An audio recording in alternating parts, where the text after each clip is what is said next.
Empires are remembered for their power. Their armies, their monuments, their size maps make them look invincible. History books describe them as giants, but what history often hides is that many empires did not fall because they were defeated. They fell because they were already weak long before the first enemy arrived. Weakness in history is rarely loud. It does not announce itself with collapse or chaos. It grows quietly inside systems, habits, institutions, and beliefs. An empire can conquer half the world and still be fragile. An empire can look strong on the outside while rotting from within. The most dangerous weakness is not military. It is psychological. When leaders stop listening, when systems stop adapting, when power becomes routine and legitimacy fades. Weakness begins not when borders shrink, but when meaning erodes. This video is not about small empires or short-lived states. It is about empires that looked powerful but were structurally weak, empires that depended on fear instead of loyalty, ideology instead of reality, tradition instead of change, empires that could expand but could not endure, because real strength is not the ability to dominate. It is the ability to survive pressure, adapt to crisis, and renew itself. From within, history teaches us that the strongest walls often collapse, not from attack, but from neglect, not from invasion, but from exhaustion, not from enemies, but from internal decay. In this list, you will not see empires mocked for losing battles. You will see them exposed for losing connection to their people, to truth, to time itself. Each of these empires had resources, armies, and authority, but they lacked something more important: resilience, legitimacy, flexibility, or trust. And once those are gone, power becomes hollow. This is a journey through 10 empires that looked strong but were weak where it mattered most. And as you listen, you may notice that their failures feel uncomfortably familiar, because the patterns that destroy empires do not belong to the past. They repeat whenever power forgets why it exists, and when systems value control over understanding. Before we begin, remember this: empires do not collapse when they are defeated. They collapse when they stop being strong enough to change. Fact 1. Weakness began when power became habit. Western Roman Empire is remembered as one of the greatest powers in human history. Vast territory, disciplined legions, monumental cities, and centuries of dominance. But its collapse did not begin with invasion. It began with familiarity. Power lasted so long that it stopped feeling fragile, and when power feels permanent, vigilance disappears. Rome did not lose strength overnight. It slowly lost the awareness that strength requires constant renewal. Military success became routine, not responsibility. Authority turned into inheritance rather than burden, and danger was treated as theoretical rather than real. The empire began to see itself as eternal, and this belief was its first and deepest weakness. As Rome expanded, its systems grew heavier. Administration became bloated, decision-making slowed, corruption normalized, and loyalty shifted from shared identity to personal gain. Citizens no longer felt the empire belonged to them. It felt distant, mechanical, something that collected taxes but no longer inspired belonging.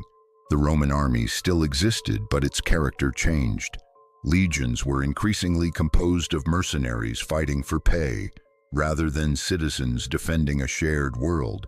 And this mattered deeply, because an empire that no longer defends itself through its own people has already lost its core.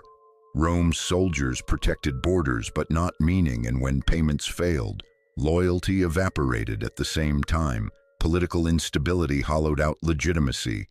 Emperors rose and fell rapidly. Power was maintained through force rather than trust, and authority became performative rather than grounded.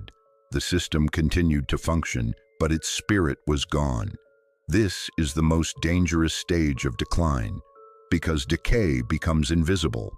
Routines continue, institutions operate, and people mistake movement for strength. When external pressure finally arrived, Rome was still powerful on paper, but internally fractured responses were slow, coordination weak and collective. Will absent, the empire did not lack walls or weapons. It lacked belief in itself as something worth defending. Western Rome did not fall because it was defeated in battle. It fell because it had adapted to its own dominance. Strength had turned into habit, habit into complacency, and complacency into fragility. History shows that the moment power stops fearing loss, it begins to lose everything. Rome's collapse was not a sudden event. It was a long process of forgetting that strength is something that must be constantly earned, not inherited. And by the time Rome realized this truth, the structure was already hollow and collapse was no longer a possibility, but an inevitability. Fact 2. Fear built the empire, and fear destroyed it. The Assyrian Empire was one of the most militarily efficient and terrifying powers of the ancient world. Its armies were disciplined, ruthless, and technologically advanced. Its campaigns were fast, decisive, and deliberately brutal. Assyria did not hide its violence. It advertised it. Mass deportations, public executions, destroyed cities, and carved reliefs depicting cruelty were not excesses, they were policy. Fear was the foundation of Assyrian control. The empire believed terror was more reliable than loyalty, and for a time it worked. Neighboring states surrendered without resistance. Rebellions were rare and borders expanded rapidly. But fear is a short-term strategy. It enforces obedience without building attachment, and this was Assyria's fatal weakness. Subjects obeyed because they were afraid, not because they believed in the empire or felt protected by it. The moment Assyria showed weakness, that fear inverted into hatred, and hatred turned into coordinated collapse. When internal instability appeared, succession crises, court intrigue, and overextension began to strain the system. Provinces did not rush to defend the empire. They waited for it to fall and then joined its enemies. This is the hidden cost of ruling through terror. It produces silence, not support. Assyria had no buffer of goodwill, no shared identity, no reason for its subjects to endure hardship on its behalf.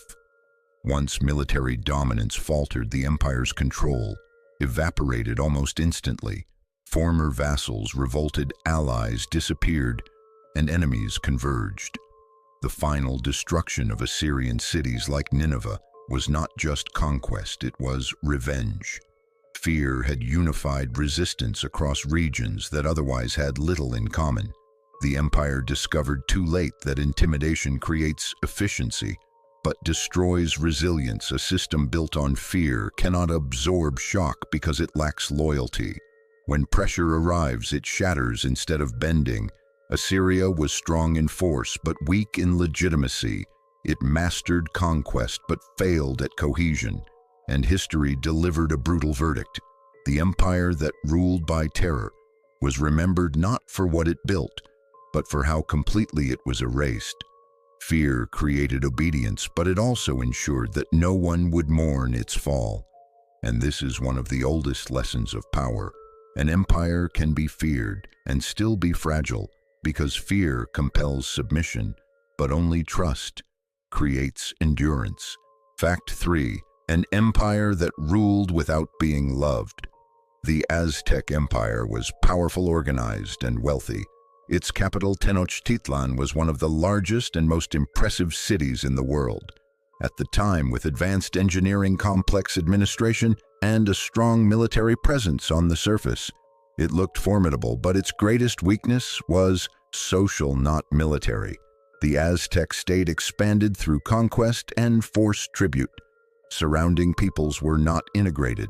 They were dominated. Cities were allowed to exist, but only as sources of labor resources and sacrificial victims. Obedience was extracted not through shared identity, but through constant pressure and ritualized violence. And this created an empire that ruled territory, but never truly possessed it. Many subject peoples resented Aztec rule deeply. They paid heavy tribute, suffered humiliation, and lived under the constant threat of capture for sacrifice. This resentment quietly accumulated beneath the appearance of order. The Aztecs mistook submission for loyalty and stability for cohesion. When the Spanish arrived with a relatively small force, they did not defeat the Aztec Empire alone. They exposed its internal isolation. Hernán Cortés succeeded not because of superior numbers, but because he found allies everywhere, tribes that had long waited for an opportunity to turn against the empire that oppressed them. The Aztecs had built a system that depended on fear, ritual, and extraction, but had failed to build trust, belonging, or mutual defense. When crisis arrived, the empire discovered it stood alone. Its subjects did not defend it. They dismantled it from within. The collapse was rapid, not because the Aztecs were weak in battle, but because they were weak in legitimacy. An empire that is not loved is not protected. When pressure comes, people do not rally, they defect. The Aztec fall demonstrates a recurring historical truth. Control can create order, but only shared purpose creates endurance. Power that isolates itself from the people it governs may look strong, but at the moment of challenge, it finds no one willing to stand with it, and strength without solidarity collapses faster than any army can march. Fact 4. A system that could not survive its own perfection. The Inca Empire was one of the most efficient and tightly organized civilizations in history, stretching across vast and difficult terrain, without a written language, iron weapons, or wheeled transport.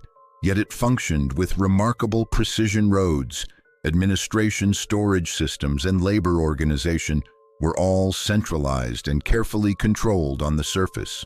This looked like strength, but beneath that efficiency lay a dangerous fragility.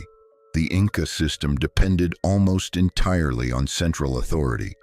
Everything flowed from the top, from the Sapa Inca, whose power was not just political but sacred.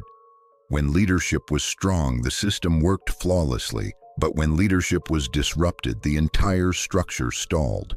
There was little room for local autonomy, improvisation, or independent decision-making. Flexibility was sacrificed for order and redundancy for control. This meant the empire was extremely effective in stable conditions, but catastrophically vulnerable in crisis.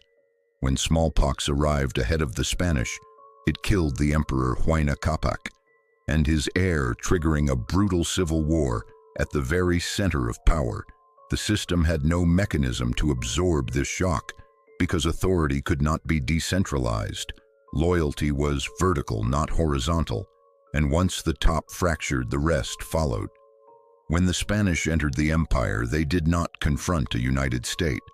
They encountered a paralyzed one. Local leaders waited for direction that never came. Armies hesitated, communities were unsure whom to follow, and the administrative machine that once coordinated millions became silent. The Inca Empire did not fall because it lacked organization. It fell because it relied too heavily on it. Efficiency without flexibility became its weakness.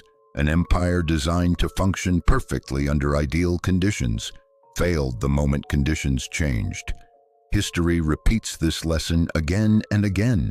Systems optimized for control often perform brilliantly until they encounter the unexpected, and when adaptation is impossible, collapse becomes sudden and total. The Inca Empire was not weak in capability. It was weak in resilience, and resilience, not efficiency, is what determines survival over time. Fact 5. An empire in name, fragile in reality. The Holy Roman Empire carried one of the most imposing titles in history, yet it was neither truly holy, nor Roman, nor an empire. In the classical sense, its greatest weakness was structural.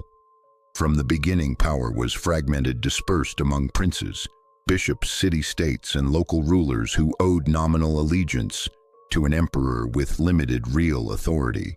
This fragmentation was often presented as balance, but in practice it produced paralysis. Decisions required negotiation, compromise, and consent rather than command. and in moments of crisis, this system moved slowly or not at all. While centralized empires could act decisively, the Holy Roman Empire debated jurisdiction titles and privileges. Legitimacy existed on paper, but enforcement depended on cooperation that could not be guaranteed.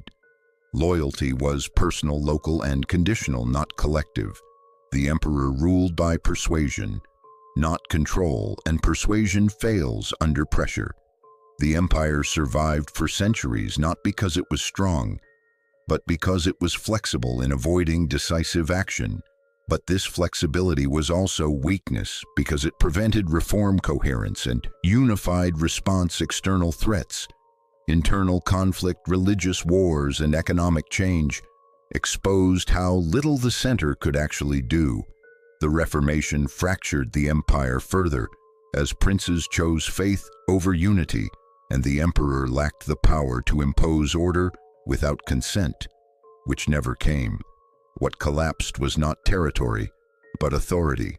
The empire could not protect its people, consistently could not enforce its own laws uniformly, and could not adapt as a single organism when modern centralized states emerged around it. The Holy Roman Empire looked increasingly outdated. Its survival strategy of delay, negotiation, and decentralization became a liability in a world demanding speed, coordination, and reform. In the end, the empire did not fall to conquest, but to irrelevance. It was dissolved quietly, not overthrown dramatically, because it no longer functioned as an empire. In any meaningful sense, its weakness was not collapse, but diffusion. Power spread so thin that it lost shape, and history remembers it as a structure that endured without ever truly commanding, proving that longevity does not equal strength, and that an empire without real authority may last long, but it can never act decisively when it matters most. Fact 6. An empire built on one man. The Napoleonic Empire rose with breathtaking speed, driven by the will and genius of a single leader. Every decision flowed from Napoleon himself, which made the system fast, decisive, and dangerous, but also fragile. Institutions never matured. Loyalty was personal, not structural, and when victories slowed, the empire had no foundation to stand on the moment. Napoleon faltered, allies defected, confidence collapsed, and the empire unraveled, proving that power centered. Fact 7. Power without legitimacy. The French colonial empire controlled vast territories but never earned the consent of those it ruled. It extracted resources, enforced authority, and claimed to colonized peoples. This contradiction hollowed the empire from within. Force maintained order temporarily, but belief was absent, and once the moral justification collapsed, military power could no longer sustain control, showing that domination without legitimacy creates obedience, but never endurance. Fact 8. Living in the past. The late Ottoman Empire did not fall because it lacked history or strength. It fell because it trusted its past more than it confronted its present. As the world modernized rapidly, reforms became comfort, hesitation became policy, and time became the enemy. The empire. Fact 9. A state built on denial. The Soviet Union appeared powerful on the surface, but internally it was disconnected from reality. Ideology mattered more than truth. Problems were hidden, statistics were manipulated, and fear replaced trust. People complied outwardly but believed inwardly in nothing.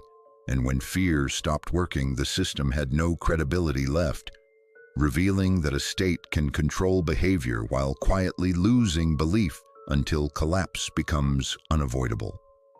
Fact 10. Discipline without reality. The Empire of Japan relied on extreme discipline, loyalty, and military honor, but ignored strategic and resource realities. Expansion outpaced capacity, cultural pride suppressed critical reassessment, and dissent was silenced as weakness. These empires did not fall because they were attacked. They fell because they stopped adapting. Weakness always begins inside.